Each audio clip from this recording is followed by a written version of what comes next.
Yeah, it was a good time.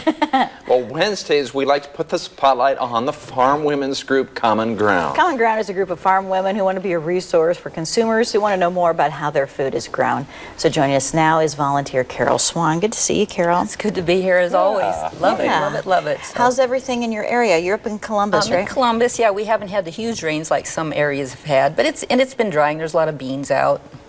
A lot of ensilage is pretty well done. A lot of high moisture corn being harvested. So, so yeah, pens. Some of the guys got their pens cleaned finally in their feed yards because it was a struggle. Oh, right. Wow. Yeah. Well, I know last week, or was it a couple weeks ago, the tailgate party?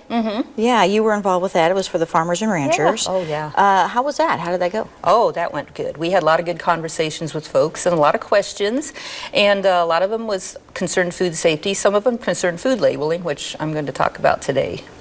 Tell us a little bit more about that. What were some of the questions that people had, and what did you want to address when they want to know sometimes the accuracy, and like this is a FDA approved label, so they wonder if the accuracy is correct, and then they wonder about some of the nutritional content, some of the ingredient content, and they just want to know. They want to be reassured that their food is safe and what they're eating is correct. And I assure everybody, no matter what you eat, if you purchase it, even if you grow it yourself, even at your farmers markets, if you take your fresh fruits and vegetables, it's going to be wholesome and healthy and nutritious.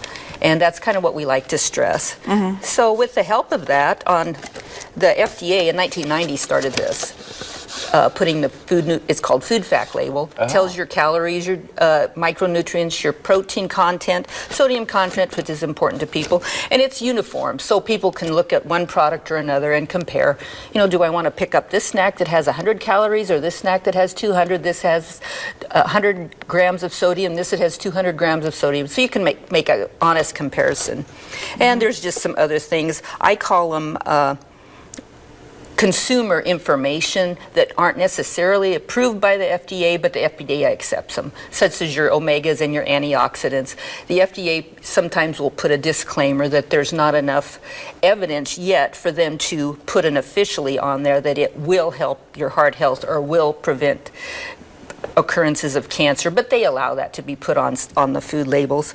Another one that came up is the allergies, the allergen label. It's kind of tiny on here, but that was in 2004, and so it lists potential allergens for certain people, such as your tree nuts, wheat, milk, soy products, peanuts, and that's put on these labels here. Another one that has come up, and this is an independent agency, the FDA, as far as genetically modified organisms or genetically engineered, they're one and the same. The FDA says there is no safety concerns whatsoever, that it's equal to the non-GMO or the conventionally raised products. So we have these that have the non-GMO. This is a wheat product. Wheat is there is no genetically engineered or genetically modified wheat. So, but this is on the label. This is an independent company that they have purchased the rights to put that labeling on. This is another one that does not have it on there. They're equal in nutrients, equal in ingredients. Just so you know, a consumer doesn't need to be concerned because they are naturally that. Another thing is your servings and calories. I found these two packages of brown sugar. One of them says it has 15 calories per serving. Another one says 30 calories per serving. Well, I was in the store and someone said, this is only 15 calories, that this is 30. And so then she looked again, oh, this is 1 teaspoon, this is 2 teaspoons. So it's just something you might want to notice, that don't think, you know, you're getting less calories in one sugar than the other. The calorie per amount is the same, it's just the serving size is more. There's a little different. Yeah. All right, Karol. Well, thank you. All good information today. Yeah. And I know you are sticking around with a recipe, right? Give folks a hint as to what that might be. Pumpkin. Something with pumpkin. Pumpkin. Okay, it's the season for pumpkin. Perfect. Karol, thank you.